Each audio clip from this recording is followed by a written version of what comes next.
আল্লাহ রাব্বুল আলামিন এই আয়াতে আমাদেরকে তাকওয়া অর্জন করতে বলেছেন, আল্লাহ ভীতি অন্তরে অর্জন করতে বলেছেন।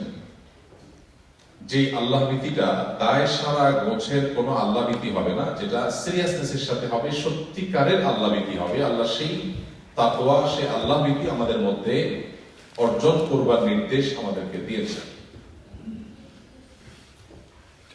আয়াতের এই অংশ পরিষ্কারভাবে একটা বার্তা দেয়, ভেজাল বা 2 নম্বর 3 নম্বর টাইপের ইসলাম আল্লাহর কাছে গ্রহণযোগ্য নয়।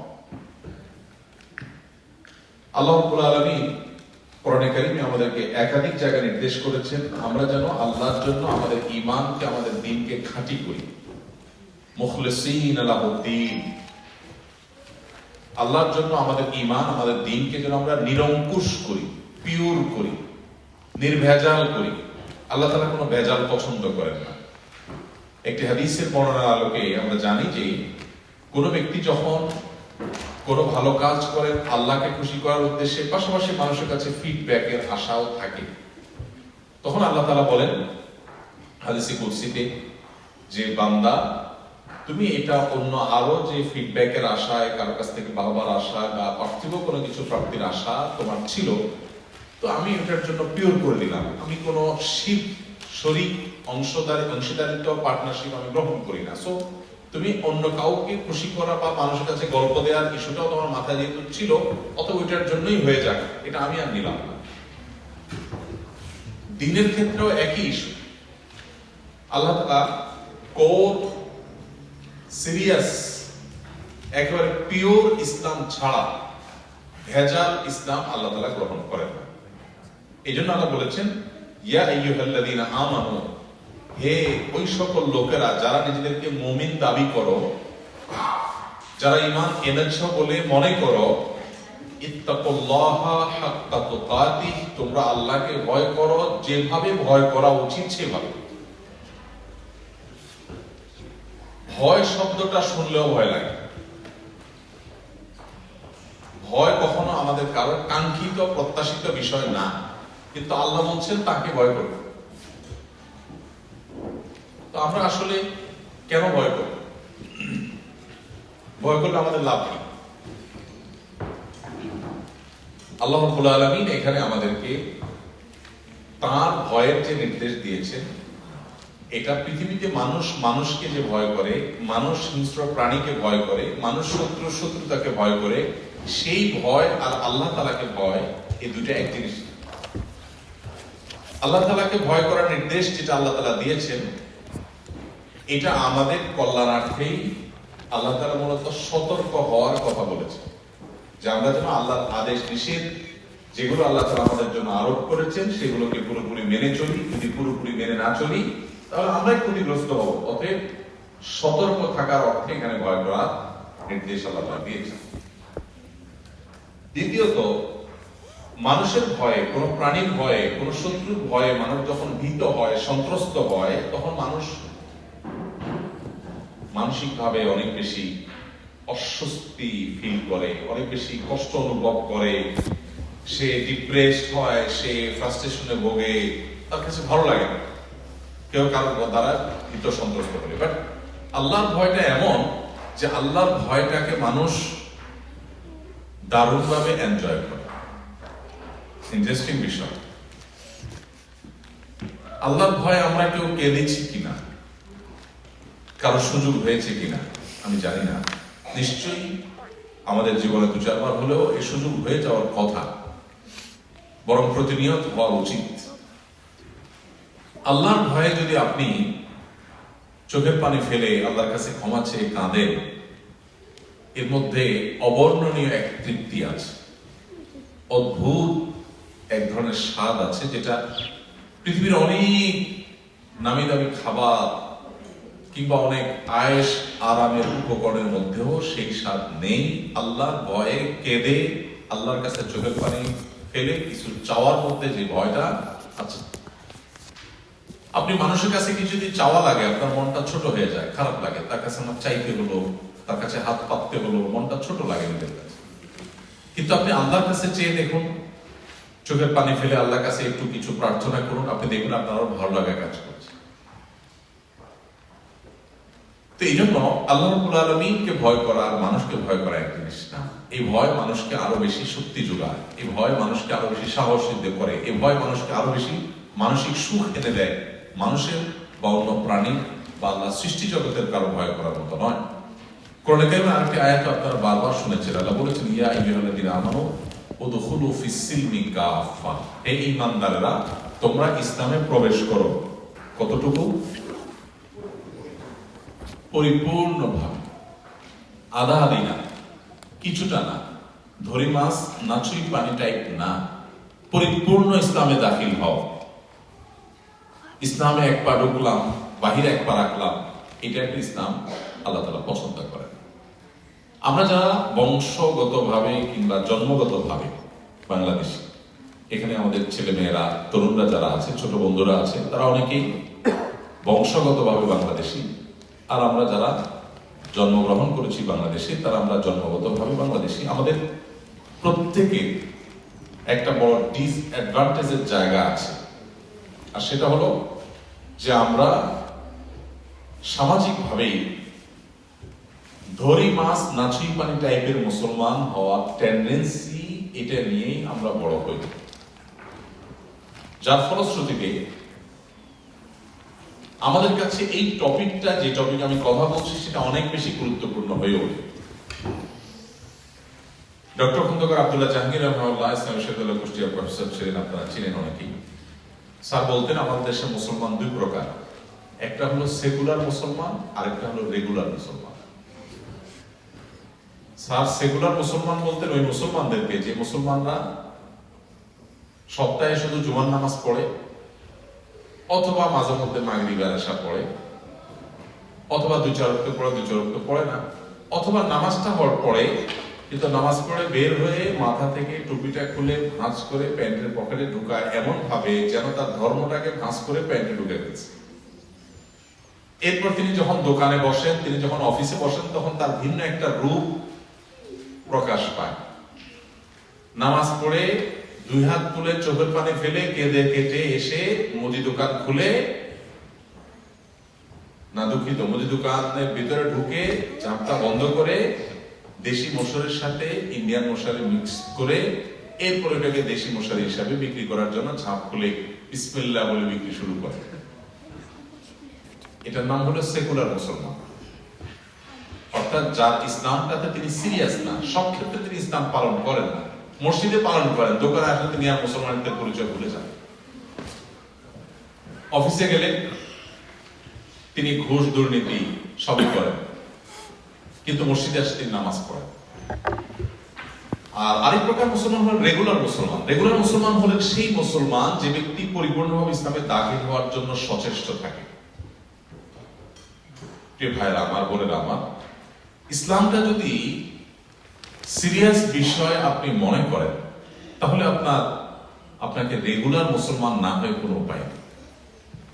কিন্তু আনফরচুনেটলি আমরা বেশিরভাগ মানুষই, বিশেষ করে আমাদের সাবকন্টিনেন্টের মানুষেরা, আমরা বেশিরভাগ মানুষই আমরা সেকুলার মুসলমান হয়ে অভ্যস্ত। আমাদের অনেক বোন আছেন যাদের দেশে একটা রূপ থাকে, দেশের গণ্ডি পেরিয়ে বাইরে আসে তাদের আরেকটা রূপ হয়। অনেক ভাই আছেন যারা পশ্চিমা কালচারে প্রভাবিত সোসাইটিতে গেলে তাদের একটা চেহারা হয়, আবার যখন তারা আপন আলোয় ফিরে আসেন সেখানে তাদের আরেকটা চেহারা হয়। মিডল ইস্টে আমি অনেক প্রবাসী ভাইদেরকে দেখি যে তারা মাশাআল্লাহ দেশে যাওয়ার সময় একটা জুব্বা কিনে গ্রামের বাড়িতে যে লাগেজ টাগেজ রেখে সুন্দর করে জুব্বাটা, আপনারা অবশ্য অনেকে জুব্বা কিনেন মাশাআল্লাহ, আপনারা এখানেই পড়েন, তো গ্রামের বাড়িতে জুমার দিন জুব্বা কিনে তারা মসজিদে হাজির হন এবং তারা বিশাল বড় মুসল্লি হাজির সাহেব। কিন্তু ওই লোকটাই দেশের গণ্ডি পার হওয়া লাগে না, বিমানে ওঠার পরেই যদি এমিরেটস এর ফ্লাইটে উঠে বা এমন কোনো ফ্লাইটে উঠে যেখানে তাকে আপনার মদ সার্ভ করা হয়, যেখানে তাকে হারাম খাদ্য পানীয় বা অ্যালকোহল সার্ভ করা হয়, সেখানে সে ডক্টর করে কিনে, উনি কিন্তু বাড়িতে গিয়ে কি চাচ্ছেন? হাদিস চাচ্ছেন। তো আপনাদের প্রতি আমার উদাত্ত আহ্বান যে আমাদের সবাইকে পরিপূর্ণ এবং খাঁটি মুসলমান হতে হবে। আধা আধি মুসলমানের কোনো ভ্যালু বা মূল্য আল্লাহর কাছে নাই। প্রিয় ভাইরা বোনেরা আমার, দিন বা ইসলাম অত্যন্ত সিরিয়াস ইস্যু। জান্নাত জাহান্নাম আমাদের জীবনের সবচেয়ে গুরুত্বপূর্ণ ইস্যুটা সিরিয়াস। এরকম না যে এটা কোনো রিসোর্টে যাওয়ার মতো, কোনো ঘুরতে যাওয়ার মতো জায়গার মতো, কোনো রেস্টুরেন্টে যাওয়ার মতো যে গেলাম না গেলাম। জান্নাতে আপনি যদি না যান তাহলে অপশন নম্বর 2 জাহান্নাম। আপনার বিকল্প পথ আপনার সামনে খোলা নাই। অতএব পরিপূর্ণভাবে ইসলামে দাখিল হওয়া এটা আমাদের জন্য সবচেয়ে বড় প্রয়োজনীয় কাজ। আপনারা যে পরিবেশে এসেছেন প্রিয় মাতৃভূমি ছেড়ে, এই পরিবেশে ইসলামের উপরে পরিপূর্ণভাবে দাখিল হওয়া বা ইসলামের উপরে টিকে থাকা নানা কারণে অত্যন্ত চ্যালেঞ্জিং। আপনাদের অনেকের কাছে একটা মুখরোচক কথা আছে, আমি জানি। সেই কথাটা কি? কথাটা হলো যে আমাদের দেশের চাইতে এখানে বেশি ইসলাম ভালোভাবে পালন করা যায়। এই কথাটা ওয়েস্টার্ন কান্ট্রিতে যারাই বসবাস করেন তারাই খুব জোর গলায় বলেন এবং নিজের অবস্থানটাকে সঠিক প্রমাণ করবার জন্য দেখা যায় যে এমন এমন যুক্তি দেন, এই যুক্তি দিয়ে উনি নিজেই অনেক সান্ত্বনা নেওয়ার চেষ্টা করেন, কিন্তু সেগুলোতে এক ধরনের ত্রুটি আছে। আমি সেই জায়গাটা একটু যেতে চাই। আর সেটি হলো যে আপনি দেশে থাকলে বা মুসলিম প্রধান কোন এলাকায় থাকলে, আমি যদি আফ্রিকার কথা বলি, কদিন আগে আমি আফ্রিকার ট্যুরে ছিলাম। কেনিয়াতে মুসলিম প্রচুর পরিমাণ মুসলিম আছে, ওয়ার্ল্ডে অনেক মুসলমান আছে, 30-40%, কোন জায়গায় 50%, আরো বেশি মুসলমান আছে। বাট রন্ধ্রে রন্ধ্রে দুর্নীতি, টাকা ছাড়া কিছুই হয়।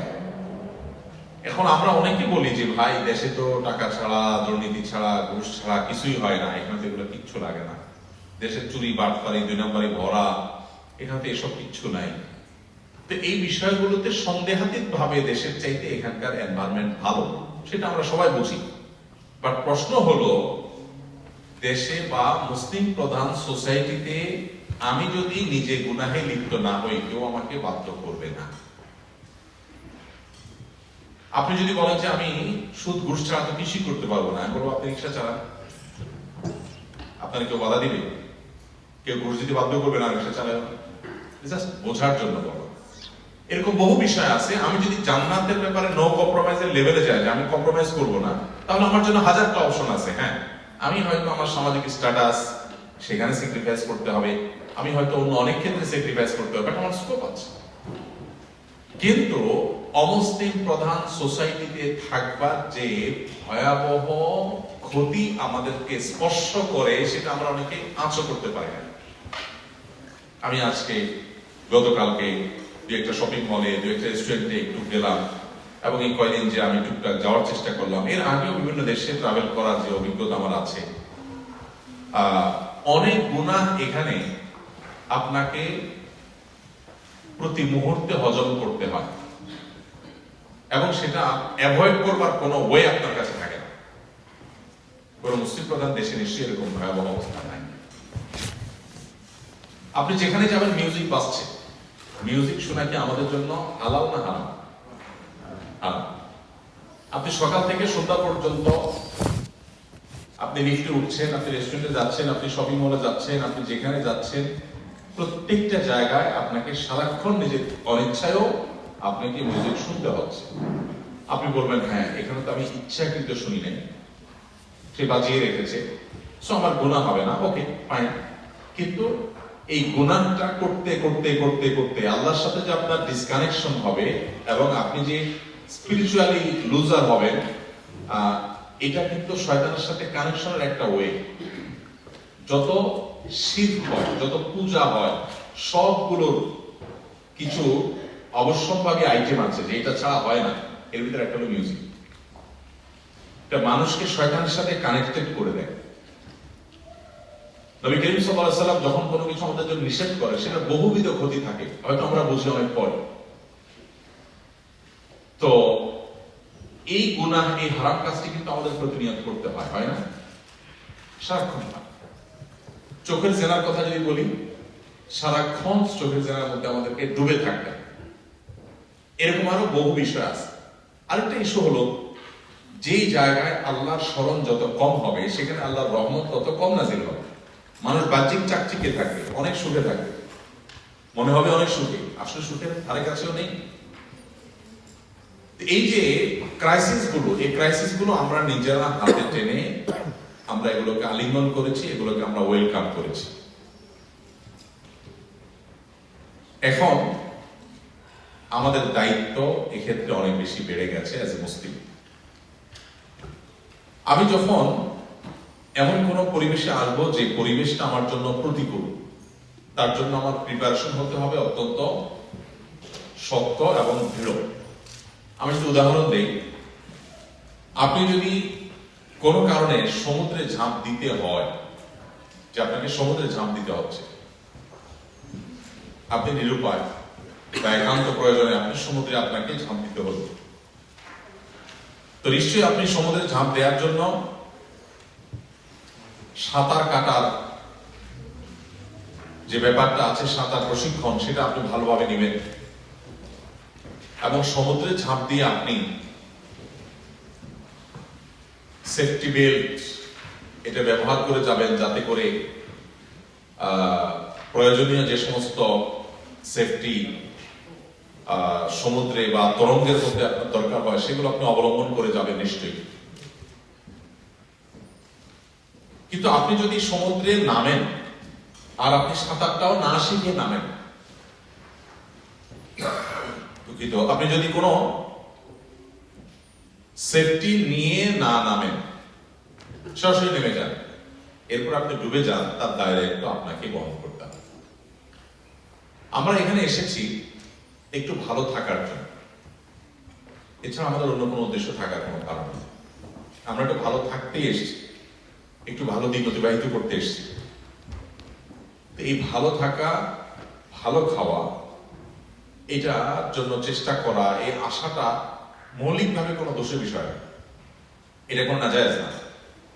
কিন্তু দোষের বিষয় হলো, আমি যখন এমন কোন পরিবেশে যাচ্ছি যে পরিবেশে আমার টিকে থাকাটা, সার্ভাইভ করাটা, নিজেকে টিকিয়ে রাখাটা চ্যালেঞ্জিং, আমি জানি সেখানে অনেক চ্যালেঞ্জ আছে, তাহলে আমার সেখানে আসতে হলে সেই চ্যালেঞ্জ গুলো ওভারকাম করার ব্যবস্থা করেই আমাকে আসতে হবে। সেটা ছাড়া যদি আমি আসি আর আমি শেষ হয়ে যাই, তাহলে তার সম্পূর্ণ দায় দায়িত্ব আমাকেই বহন করতে হবে। সম্মানিত উপস্থিতি, কথাগুলো একটু কঠিন হয়ে যাচ্ছে, আমি জানি যে আপনাদের অনেকের কাছে এটা ভালো লাগবে না, কিন্তু আমি আমার আমানত আদায় করে যাচ্ছি, আল্লাহর কাছে আমার জবাবদিহিতা আমি পরিষ্কার করছি। আমরা যারা দেশ থেকে এখানে একটু ভালো থাকবার জন্য আসছি, একটু ভালো থাকা, একটু ভালোভাবে দিন অতিবাহিত করা, জীবনযাপন করা, এটার বিনিময়ে যদি আমার নিজের ঈমান আমল শেষ হয়ে যায়, অথবা আমার পরিবার যদি ধ্বংস হয়ে যায়, তাহলে এর চেয়ে বড় লসের ডিল, এর চেয়ে বড় ক্ষতিগ্রস্ত হওয়া আর কোন বিজনেস, আর কোন আরেকটা বিষয় হতে পারে না, যে আমি সামান্য কিছুদিন ভালো থাকবার জন্য অনন্তকালের খারাপ থাকার নিশ্চয়তা আমি নিজের মধ্যে আমি টেনে আনলাম। এই জন্য সম্মানিত ভাইরা, গোটা পৃথিবীতেই ঈমান নিয়ে বেঁচে থাকাটা এখন ডিফিকাল্ট। মুসলিম কান্ট্রিগুলোতে যে ঈমান নিয়ে বেঁচে থাকা অনেক ইজি, তা মোটেই না, আমরা সবাই জানি। এই সময়টাতে আমাদের বারবার করে পাঠ করা উচিত সূরা কাহফে আল্লাহ যে আসহাবে কাহফের ঘটনা উল্লেখ করেছেন, সেই ঘটনা। আসহাবে কাহফের যুবকদের কথা আপনারা শুনেছেন, বারবার শুনেছেন। আল্লাহ রাব্বুল আলামিন আমাদেরকে তাদের ঘটনা উল্লেখ করেছেন শিক্ষা গ্রহণ করবার জন্য। আসহাবে কাহফের যুবকদের ইস্যুটা কি ছিল? তারা যে সোসাইটিতে ছিল, যে সমাজে ছিল, সেই সমাজের মানুষ আল্লাহর সঙ্গে শিরক শুরু করলো এবং তাদেরকে শিরক করতে বাধ্য করছিল। তখন কিছু যুবক তরুণ দাঁড়িয়ে উঠলো এবং তারা বলল, না, আমরা আমাদের ঈমান বিক্রি করব না, আমাদের ঈমানকে আমরা বিকিয়ে দেব না। তারা সে অবস্থায় ঈমানকে বাঁচাবার জন্য নিজেদের মাতৃভূমি ছেড়ে অন্য কোথাও চলে গেল। দেখুন, আমরা এসেছি একটু ভালো থাকবার জন্য, আর তারাও মাতৃভূমি ছেড়েছেন, কিন্তু সেই ছাড়া ছিল ইমানটাকে সেফ রাখার জন্য। আল্লাহ তাআলা তাদের কথা বলেছেন যে ইন্নাহুম ফিতয়াতুন আমানু বিরাব্বিহিম ওয়া জিদনাহুম হুদা। আসহাবে কাফের যুবকেরা, তরুণরা, তারা কিছু যুবক ছিল এবং ঈমান রক্ষা করার জন্য তারা হিজরত করেছে, স্যাক্রিফাইস করেছে, নিজেদের মাতৃভূমি ছেড়ে দূরে গিয়ে তারা আশ্রয় নিয়েছে গুহায়। আল্লাহ বলেছেন তাদের ঈমান আনার কারণে, ঈমানের প্রতি তাদের মায়া এবং দরদের কারণে আমি তাদেরকে গাইডেন্স, হেদায়েত আরো বাড়িয়ে দিলাম। এবং আল্লাহ তাআলা অলৌকিকভাবে তাদেরকে ঘুম পাড়িয়ে দিলেন। বহু বছর পর আল্লাহ তাআলা তাদেরকে আবার পুনরায় ঘুম থেকে জাগিয়ে তাদেরকে দুনিয়াতে পাঠালেন। অনেক লম্বা ঘটনা সূরা কাহফে আছে, আপনারা জানেন। আজকের এই পরিস্থিতিতে আমাদের সন্তান সন্ততিদের সাথে সূরা কাহফের চর্চা, আলোচনা, ব্যাখ্যা, বিশ্লেষণ বারবার করা দরকার। আমাদের ঘরে ঘরে সূরা কাহফের এই অংশটা, বিশেষ করে আসহাবে কাহফের যুবকদের যে ঘটনা, সেটা নিয়ে আমাদের গ্রুপ স্টাডি হওয়া দরকার, আমাদের পাঠ চক্র হওয়া দরকার, আমাদের স্টাডি সার্কেল হওয়া দরকার, আমাদের নিজেদের আলাপ আলোচনা হওয়া দরকার যে আসহাবে কাহফের এই ঘটনা আল্লাহ উল্লেখ করেছেন, আমরা একটু ভালো থাকবার জন্য আমরা কি বিপরীত কিছু করলাম কিনা,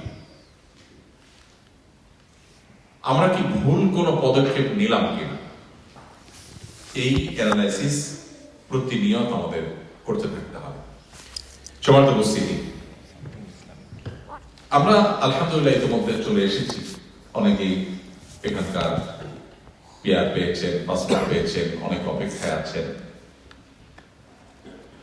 এমন পরিস্থিতিতে আমাদের সবচেয়ে বড় কর্তব্যের বিষয় হলো যে আমি আমার মুসলিম আইডেন্টিটিকে বাঁচাবার জন্য আমার শরীরের সবটুকুন শক্তি দিয়ে, আমার সামর্থ্যের সবটুকুন দিয়ে আমি চেষ্টা করে যাব। এবং শুধু চেষ্টা করা নয়, এখানে এসে আমি বরং এমন মডেল মুসলিম হওয়ার চেষ্টা করব যে কোনোভাবেই এই প্রতিকূল পরিবেশে আমি পরিবর্তিত হব না।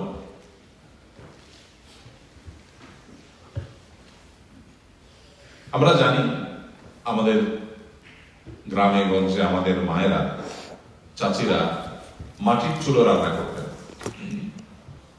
মাটির চুলো এটা রান্না হয় এবং রান্না করতে গিয়ে সেখানে আগুন জ্বালানো হয়। আগুন জ্বালানোর ফলে মাটির চুলোর যে মাটিটা, সেই মাটিটা কিন্তু পুড়ে লাল হয়ে যায়।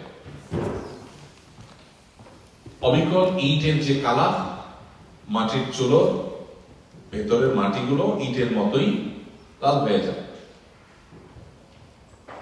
কিন্তু একটা মাটির চুলো যদি কোনো মা, কোনো চাচি, কোনো মহিলা, কোনো পুরুষ কেউ যদি রান্না করেন 2, 5, 10, 20 বছর, এরপর যদি ওই মাটির চুলোর মাটিটা হাতে নেওয়া হয়, দেখা যাবে ওইটা সাধারণ 10টা মাটির মতোই একটা মাটি। পানিতে যদি ফেলে দেওয়া হয়, দেখা যাবে এই মাটিটা পানিতে গলে অন্য 10টা মাটির মতো মিশে গেছে। কিন্তু এর বিপরীতে একটা মাটি, যেটাকে ইটের ভাটায় পোড়ানো হয়েছে নির্দিষ্ট প্রক্রিয়ায়, নির্দিষ্ট সময় সেটার পেছনে বিশেষ প্রক্রিয়া, পলিসি অ্যাপ্লাই করা হয়েছে, সেটাও কিন্তু আগুনেই পোড়া হয়েছে, কিন্তু সেটা হয়ে গেছে অনেকটা শক্ত পাথরের মতো। পানিতে যদি সেটাকে ফেলে দেওয়া হয়, 2, 4, 10, 50, 100 বছর থাকলেও সেটা মাটির মতো পানির সাথে গলে যাবে না। আমরা যারা অমুসলিম প্রধান একটা সোসাইটিতে এসে পড়েছি রিজিক আহরণ করতে গিয়ে বা একটু ভালো থাকতে গিয়ে, আমাদের এখন চ্যালেঞ্জ হলো নিজেদেরকে মাটি থেকে ইটের স্তরে উন্নীত করা। আমরা যদি ইটের লেভেলে চলে যেতে পারি, তাহলে পৃথিবীর কোন প্রান্তে, কোন সোসাইটিতে, কোন প্রতিকূল পরিবেশেই আমরা আর মিশে যাব না, বরং আমাদের অস্তিত্ব, আইডেন্টিটি ওই ইটের মতোই শক্ত অবস্থাতে বহাল থাকবে। আমি বরং পরিবর্তন করব, আমি পরিবর্তিত হব না। আর যদি চুলোর মাটির মতো দড়ি মাছ নাচুই পানি টাইপের মুসলমান হই, যে একটু ইসলাম চর্চা করলাম, আবার বেলায় চলে গেলাম, আমি নামাজ পড়লাম, আবার বাসায় আমার মিউজিকের ব্যবহার হলো, মিউজিকের চর্চা আমি করলাম, শুনলাম। আমি যদি কোরআনের তেলাওয়াত শুনলাম, আবার এদিকে হারাম জিনিসও শুনলাম। আমি যদি নামাজও পড়ি, আবার সুদের কারবারের সাথে জড়িয়ে যাই। আমি যদি ভালো মুসলমান না হই, তাহলে দিন শেষে আমার অবস্থানটা হবে ওই চুলোর মাটির মতো। চুলোর মাটি কখনো টিকে থাকতে পারে না। এরকম বরং এর চেয়ে প্রতিকূল পরিবেশে আমাদের অনেক ভাই, অনেক বোন নিজেদেরকে অত্যন্ত দারুণ ভাবে, চমৎকার ভাবে তারা টিকিয়ে রেখেছে। তারা নিজেদেরকে ইটে পরিণত করতে পেরেছে। আমার প্রিয় ভাই বোন, আমি আপনাদের ভাই হিসাবে আপনাদের উদাত্ত আহ্বান করছি, আসুন চুলোর মাটির মতো আমরা নিজেদের রং শুধুমাত্র মুসলমান না বানিয়ে বরং ইটের ভাটার ইটের মতো আমাদের ভেতর বাহিরকে স্ট্রং মুসলমান হিসাবে আমরা পরিণত করি। তাহলে ইনশাআল্লাহ এই প্রতিকূল পরিবেশ বরং আমাদের জন্য অপার সম্ভাবনার দুয়ার খুলে দিবে। দেখুন, আমাদের সন্তান সন্ততিরা, আমরা নিজেরা এখানে এসে এখানে বসবাস করে আমরা যদি নিজেদের ঈমানের অবস্থানটাকে মজবুত করে বসবাস করতে পারি, তাহলে আমরা যত বেশি শিক্ষিত হব, যত বেশি আমরা রিচ হব, যত বেশি ভালো পজিশনে যাব, সামাজিক অবস্থান যত মজবুত হবে, দিন শেষে সেটা ইসলাম এবং মুসলমানদের ইমেজ ব্যাংকে জমা পড়বে। সেটা আমার জন্য পজিটিভ জিনিস হবে। কিন্তু তার আগে আমার দুটা জিনিস লাগবে। প্রথমত, আমি অ্যাজ আ মুসলমান কতটা স্ট্রং হতে পেরেছি। আমি কি আমার ইসলামকে কম্প্রোমাইজ করে ওই পর্যন্ত যাচ্ছি, নাকি ইসলামকে ধরে রেখেই যাওয়ার চেষ্টা করছি। নাম্বার 2, আমি আমার এই অবস্থান মজবুত করার পেছনে কোন আদর্শিক বিষয় আমার মধ্যে কাজ করছে, নাকি নিছকই সামাজিক সম্মান, ক্যারিয়ারিস্টিক হওয়া, পয়সা করি কামানো, এই বিষয়গুলো আমার কাছে মুখ্য হচ্ছে। এটা অনেক বড় প্রশ্ন। দেখুন, টাকা পয়সা কামাই করে আমরা ভালো থাকি আর খারাপ থাকি, জীবন একভাবে চলে যায়। আপনি দেশে থাকেন বা প্রবাসে থাকেন, জীবন বরফের মতো করে শেষ হয়ে যায়। সো অনেক টাকা পয়সা কামালেন, একটা সময় মালাকুল মউত আসবে, আপনাকে চলে যেতে হবে। তো কি লাভ হবে? কিন্তু ইমানদারের সার্থকতার জায়গা হলো যে আপনি অনেক বড় ডাক্তার হলেন, অনেক বড় ইঞ্জিনিয়ার হলেন, অনেক বড় অফিসার হলেন, আপনি এই সোসাইটিতে অনেক ভালো অবস্থান হোল্ড করলেন, আপনি ভালো পড়ালেখা করলেন। এই সব কিছুর উদ্দেশ্য যদি হয় আল্লাহ এই ভূখণ্ডে, এই মাটিতে মুসলিম হিসেবে আমি আমার অবস্থানকে সুসংহত করে মুসলিমদের ইমেজ ব্যাংকে আমি ইমেজ প্লাস করতে চাই, যোগ করতে চাই, যাতে করে আজ থেকে 50, 100, 200 বছর পরে যে মুসলিম সভ্যতা, সংস্কৃতি বা সোসাইটি এখানে ডেভেলপ হবে, সেটার জন্য আমার একটু অবদান থাকলো। তুমি আমাকে রিওয়ার্ড দিও, তুমি আমাকে বিনিময় দিও আল্লাহ, তুমি আমাকে সওয়াব দিও আল্লাহ। আমার টাকা পয়সা, গল্প, তারপরে গপসপ করা, ভাবসাব নেওয়া, সামাজিক স্বীকৃতি নেওয়া, এগুলো কোনো ইন্টেনশন আমার নাই। আমার ইন্টেনশন শুধু আল্লাহকে খুশি করা। তাহলে নিয়তটাকে যদি আমরা একটু পরিবর্তন করে নিই এবং আমাদের ছোট ছোট বাচ্চাদেরকে যদি আমরা ছোটবেলা থেকে এই নিয়ত তাদের মধ্যে আমরা দিয়ে দিতে পারি, তাহলে এই প্রতিকূল পরিবেশে বসবাস করাটা বরং আপনাদের জান্নাতকে আরো আপনাদের নিকটবর্তী করে দিবে ইনশাআল্লাহ। আমি আজকে আপনাদের এখানকার যে গ্র্যান্ড মুফতি ছিল, ওনার সাথে বসেছিলাম। ওনাকে জিজ্ঞেস করলাম যে তোমাদের এখানে মুসলমানরা কত সালে এসেছে, কত বছর আগে এসেছে, এবং মুসলমানদের সামাজিক সার্বিক অবস্থা কি আমাকে একটু বলো। ইভেন মুসলিমদের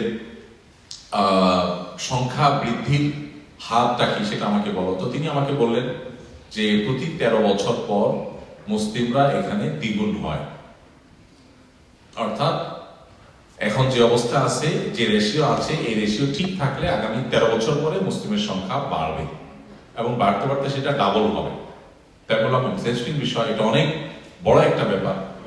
কিন্তু কোয়ালিটি মুসলিম যদি আমরা না বাড়াতে পারি, তাহলে সেক্ষেত্রে দিন শেষে এটা আরো মুসলিমদের মান সম্মানকে আরো ডুবাবে।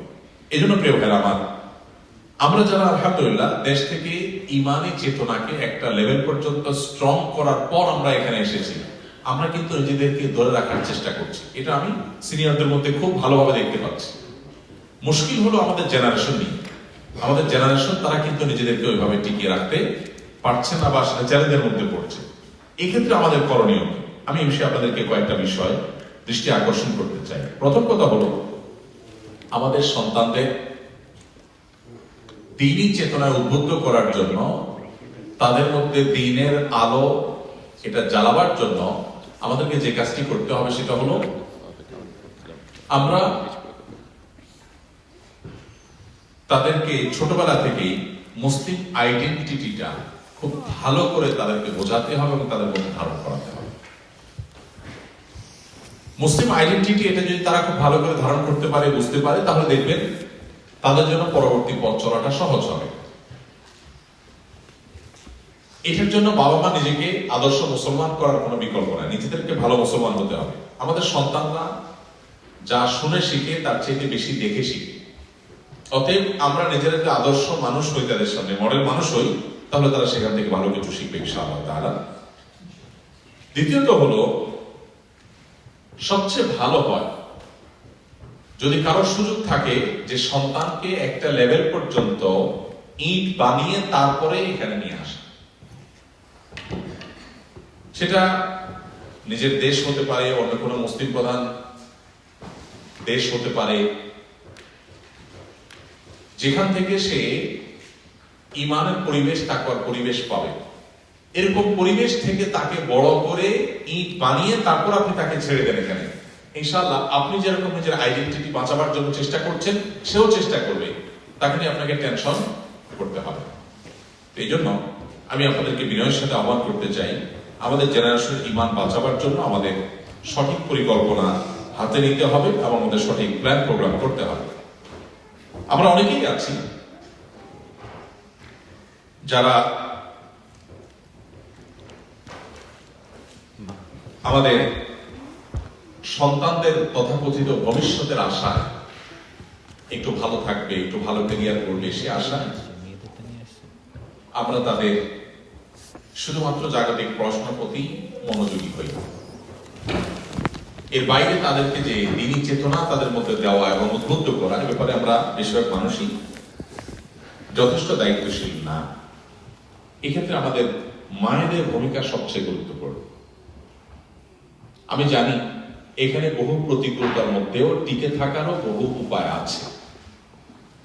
এর মধ্যে অন্যতম একটা উপায় হলো, যেটা আমি বললাম, যে আপনি আপনার সন্তানকে বাহির থেকে ইট বানিয়ে তারপরে আপনি পানিতে ফেলে দেন, সমস্যা নেই। তারপর আপনি তাকে এই পরিবেশে নিয়ে আসেন, অসুবিধা নেই, কিন্তু তাকে ইট বানান আগে। একটা অপশন, যাদের সুযোগ আছে তারা সেই অপশন গ্রহণ করবে। আমি অনেককেই জানি, ব্যক্তিগতভাবে চিনি, যারা মিডল ইস্টে, মালয়েশিয়াতে, বাংলাদেশে অথবা অন্য কোনো মুসলিম প্রধান এলাকাতে ছেলেদেরকে, মেয়েদেরকে একটা লেভেল পর্যন্ত বড় করে, যখন তাদের মধ্যে হিতাহিত জ্ঞান পরিষ্কার হয়ে গেছে, আজকে পৃথিবীর চ্যালেঞ্জেস গুলো তাদের কাছে পরিষ্কার হয়ে গেছে, আজকের যে কালচারাল অ্যাটাক মুসলমানদের উপরে হয়ে থাকে সেটাকে তারা ভালো করে বুঝতে পেরেছে, এরপর তাদেরকে যখন অমুসলিম প্রধান সোসাইটিতে ছেড়ে দেওয়া হয়, তারা আলহামদুলিল্লাহ খুব সহজে নিজের আইডেন্টিটি ধরে রাখতে পারে। এটা হলো সবচেয়ে উত্তম উপায় এবং সবচেয়ে সেফ পদ্ধতি। আমি জানি এই অপশনটা আপনাদের বিষয়ক মানুষের আর হাতে নাই। তাহলে সেক্ষেত্রে অপশন নম্বর 2 হলো, এখানেই তাদেরকে ছোটবেলা থেকে এমন ভাবে গড়ে তোলা যেন সে জানবে, যখন স্কুলে পড়ে সে জানবে কলেজে তার সামনে চ্যালেঞ্জেস গুলো কি আসবে। যখন সে কলেজে পড়ে, ইউনিভার্সিটিতে যখন সে ঢুকবে, তার আগে সে জানবে যে ইউনিভার্সিটিতে তার জন্য কি কি চ্যালেঞ্জ আসবে, অপেক্ষা করছে। এবং সে অ্যাজ এ মুসলমান সে তার কালচার নিয়ে প্রাউড করবে, হীনমন্যতায় ভুগবে না। আমরা বাচ্চাদের মধ্যে হীনমন্যতা দূর করার কথা বলছি, অথচ আমরা অনেকে নিজেরা হীনমন্যতায় ভুগি। এখানে অনেকেই আছে, নামাজের সময় হয়েছে কিন্তু মসজিদ আশেপাশে নাই, এই অজুহাতে নামাজ পড়ছে না, অনেকেই আছে। অথচ নামাজ পড়া আল্লাহ তাআলা ফরজ করেছে। আপনি জেনে শুনে সজ্ঞানে ঠান্ডা মাথায় আপনি নামাজ ছেড়ে দিচ্ছেন কেন? বাসায় যে কাজা করবেন সেটা। এটি কোনো মুসলমান করতে পারে না, অসম্ভব, এটা হারাম। কিন্তু আমরা করছি। কেন করছি? হীনমন্যতায় ভুগছি সেজন্য। প্রিয় ভাইরা, প্রতিকূল পরিবেশে মানুষ অনেক বেশি অ্যালার্ট থাকে, অনেক বেশি সতর্ক থাকে। মুসলিম প্রধান এলাকাতে মানুষ মনে করে মুসলমান প্রধান এলাকাতে আছি তো, আমার তো সেফ আছে। এসব অতি চিন্তা মুক্ত হতে গিয়ে সে আরো বেশি নিজেকে বিপদের মধ্যে ফেলে। আর সামনে না আসলে ভালো হয়, ওদিক চলে যাও, আর কোনো কাগজ নিয়ে কেউ আসবেন, শেষে আমরা নতুন কোনো কাগজ নিচ্ছি। তো অতি সেফ পরিবেশে কেউ যদি থাকে তাহলে সে অনেকটা বেপরোয়া হয়ে যায়। আপনাদের একটা অ্যাডভান্টেজের জায়গা হলো আপনাদের মনের মধ্যে সবসময় ভয়টা কাজ করে, আতঙ্ক কাজ করে, পেরেশানি কাজ করে। তো আল্লাহ তাআলা এই অন্তরটাকে অনেক পছন্দ করে।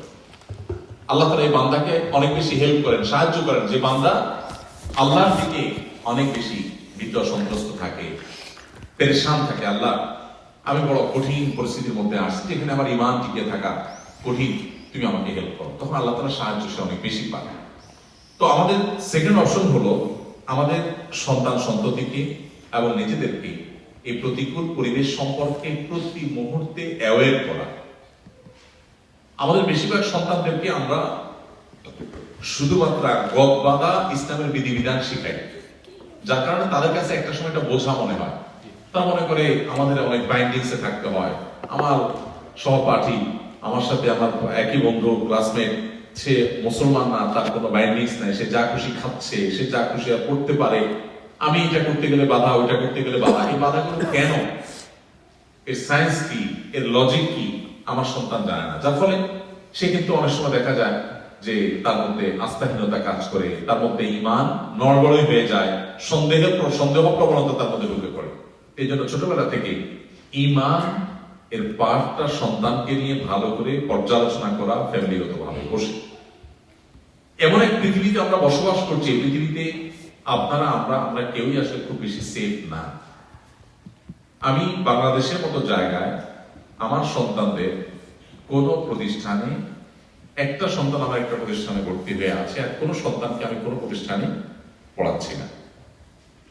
আমার মেয়েটা বিয়ে হয়েছে, কিন্তু সে হিফজ কমপ্লিট করেছে বাসায়। আমার ছেলেটা হিফজ কমপ্লিট করেছে বাসায়। এখন তার পেছনে আমরা তারাবি পড়ি প্রতি বছর, অনেক বছর ধরে, এবং উভয়ে এসএসসি এইচএসসি দোনোটা পরীক্ষা দিয়েছে হোম স্কুলিং করে বাসা থেকে। বাংলাদেশের মতো জায়গায় যেখানে অনেক সুযোগ আছে, সম্ভাবনা আছে, এখানকার মতো এত সীমাবদ্ধ না, সেখানে আমি এই পদ্ধতিতে যেতে হয়েছে। বিকজ আমার কাছে মনে হচ্ছে এটা আমার সন্তানের জন্য আরো বেশি মোর এফেক্টিভ, মোর উপকারী। সেজন্য আমি আমার মিসেস আমরা স্যাক্রিফাইস করতে কোনো প্রকার কার্পণ্য করছি না। অতএব আমাদের কাছে অপশন নম্বর 2 হলো আমাদের সন্তান সন্ততিদেরকে এমন একটা পরিবেশ দেওয়া যে তারা ছোটবেলা থেকে ঈমানটাকে বুঝে বুঝে বড় হবে। শুধুমাত্র আমানতু বিল্লাহি ওয়া মালাইকাতিহি ওয়া কুতুবিহি ওয়া রাসূলিহি, ঈমানের 6টা রকম তাকে মুখস্থ করায় দিলাম, কালিমা শাহাদাত পড়ায় দিলাম, ওযুটা দেখায় দিলাম, নামাজ পাঁচ ওয়াক্ত শিখায় দিলাম, শুধু এটুকু নয়, তার সামনে সমসাময়িক চ্যালেঞ্জ কি কি আছে, পশ্চিমা যে ধ্যান ধারণাগুলো আছে, মতাদর্শগুলো আছে, সেই মতাদর্শগুলোর কোনটা আমার ঈমানের জন্য হার্মফুল সেটা তাকে বোঝানো, কেন হার্মফুল সেটা তাকে বোঝানো। এই যে ইসলাম আমাদেরকে পরিবার বান্ধব জীবন যাপন করতে বলে, এটার বিউটি কি, এটার উপকারিতা কি, এবং এটা না থাকলে মানব সভ্যতার কি ক্ষতি হচ্ছে এবং কি ক্ষতি হতে পারে, এই সব বিষয়গুলো আমার সন্তান অ্যাওয়্যার হয়ে ছোটবেলা থেকে বড় হবে। তাহলে সেক্ষেত্রে প্রতিকূল পরিবেশে সে সার্ভাইভ করতে পারবে, তার ঈমানকে বাঁচাতে পারবে, কারণ সে জানে তার যে বন্ধু যা খুশি তা করতে পারছে, এই করতে পারাটা তার জন্য কোনো সৌভাগ্যের বিষয় নয়, বরং আল্লাহ তাআলা আমাদেরকে অনেক কিছু নিষেধ করেছেন। এটা করা যাবে না, ওইটা করা যাবে না, এটা ধরা যাবে না, ওইটা খাওয়া যাবে না। এই যে আল্লাহ নিষেধ করেছেন, আল্লাহর এই নিষেধাজ্ঞাগুলো আমাদের কল্যাণার্থে, আমাদের শান্তির জন্য, আমাদের ভালোর জন্য। দেখুন, বেশিরভাগ মানুষই একটা সময় রিয়ালাইজ করে, বেশিরভাগ মানুষই একটা সময় বোঝে, কিন্তু তখন আর তার আসলে পেছনে যাবার সুযোগ থাকে।